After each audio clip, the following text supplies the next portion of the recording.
Visualize.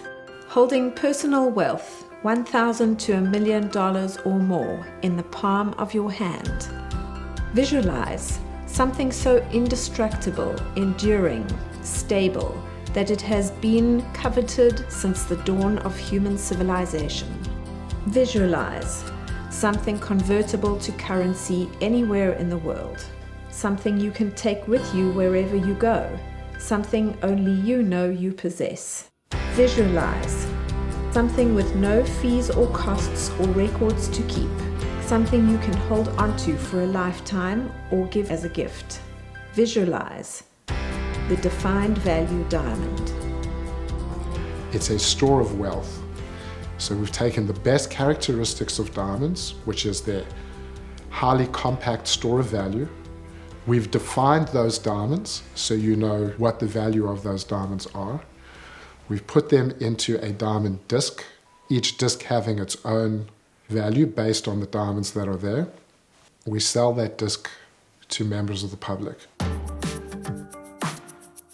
Diamonds are the most compact form of wealth known to human beings. And there's nothing new in that. That's been for thousands and thousands of years. In fact, I'm going to say since the dawn of civilization, we see diamonds always valued and were always a store of wealth. Today, it's interesting comparison. 1 ounce of diamonds is 45 pounds of gold. So diamonds are still this incredibly compact, valuable store of wealth. So now today in the 21st century, we have a standard for the cut of diamond. And the cut of diamond, the best cut that exists, is called triple excellent. That's a diamond cut without compromise. One of the questions we get asked a fair amount of times is, what can I do with my DVD? Well, if you hold your DVD in your hand and you look at it, you realize you just bought one of the most incredibly beautiful things anyone could buy. But there are some other uses for DVDs that we actually didn't even think about when we started the project, but seem to be very popular with people, and now that I look at it, I can understand why. This lady who I've known for many years wanted to give something to her grandchildren while she was alive, something for them to remember her by, that whenever they looked at it later in life, they could always remember her, something she could have the pleasure of giving to them now. And with 13 grandchildren, she had a quandary. She said, well, I'm not going to cut a painting in two. And one day, who knows how people are going to fight over different assets. I want to give them each something phenomenal of equal value now, while I'm alive. And DVDs were the perfect gift for her to give to each of her grandchildren, the boys and the girls. She said, yes, maybe one day the boys will get engaged with the diamonds and the DVDs, and what a memory of their grandmother they'll have then. And girls always love diamonds. They can find numerous uses for them.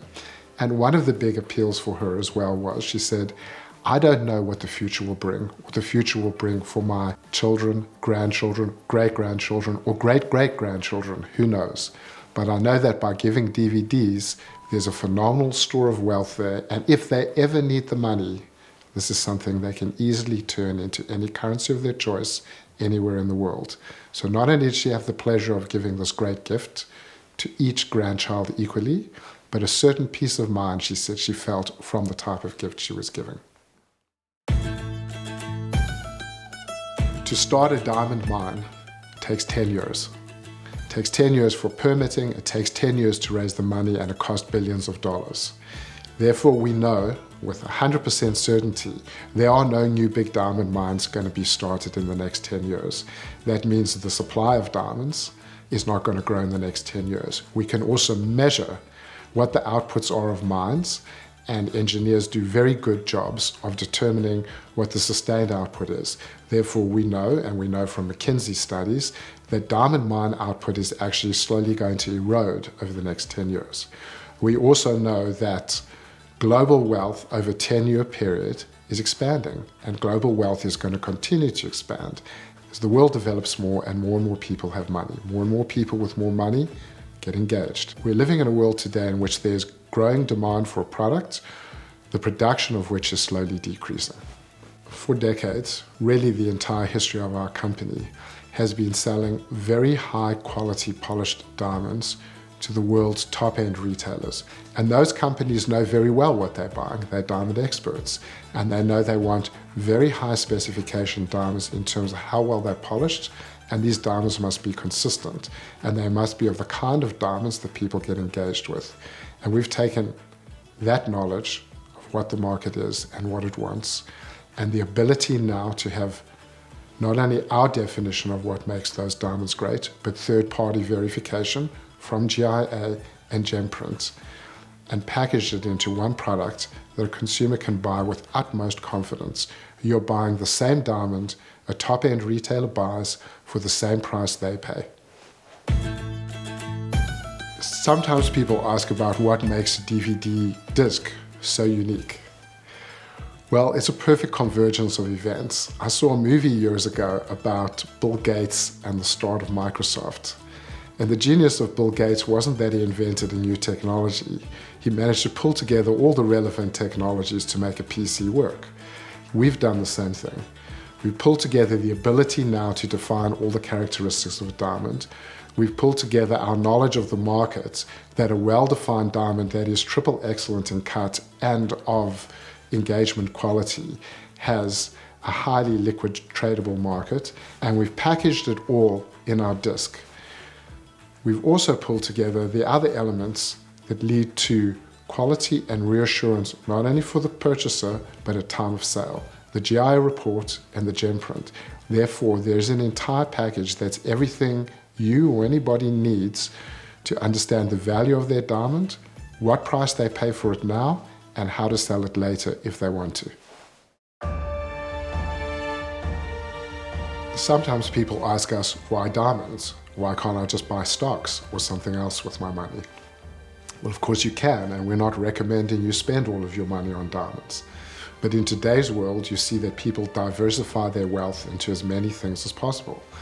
It's an uncertain time. We all lived through the recession of 2008, and pretty much every other investment you can think of is paper. You're buying paper which you're relying on to be backed by a bank or a government, and may not be there. In the case of diamonds, you physically hold the asset. Now, you could buy gold, some people say, or you could buy real estate. Well, real estate has a lot of fees and taxes and other paperwork associated with it, and gold is hugely bulky. Gold is an interesting investment for some people, but I think if you look at gold prices, you will have seen these tremendous spikes and drop-offs in gold. And the reason for that is that gold has been very well defined for a long time, and it has led itself to speculation. Now, DVD diamonds is the first time that diamonds are defined. Diamonds have not been speculated yet, so the price at which you buy DVD diamonds is the pre-speculation price. People say, you can't take it with you when you go. It's true, you can't take it with you go. But in the case of a DVD, you can take it with you wherever you go. And that's something very unique and special. What we see in the world today is people very much want to find alternative, tangible assets in which to put their money. And if you think about it, diamonds are the best of all of those by far. Compact, indestructible, easily movable, tradable anywhere in the world, and with thousands of years of history of value. I'm not saying that you have to have diamonds, but in a world where you never know, and in a lifetime where you never know, and the one thing that we can be certain of, nothing can be defined fully, this is always a great peace of mind.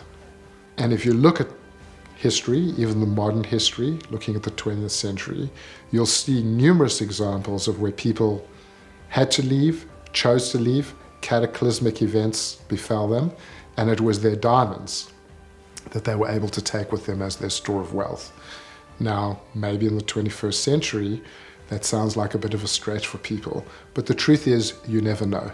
It's peace of mind, money.